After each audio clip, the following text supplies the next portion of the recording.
Sa clinic at meron tayong bisita. Ayan. So, ang bisita natin ay si?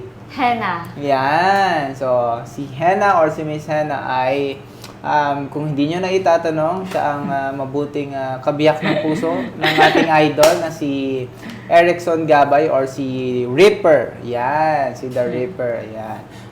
Bakit ka ba napapunta sa ating clinic? Matagal na talaga na gusto kong pumunta dito kasi nga meron talaga akong sa spine, hindi siya pantay talaga.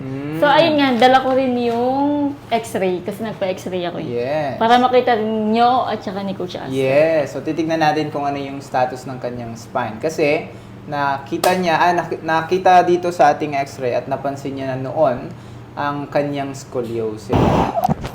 Wow. Okay. Little.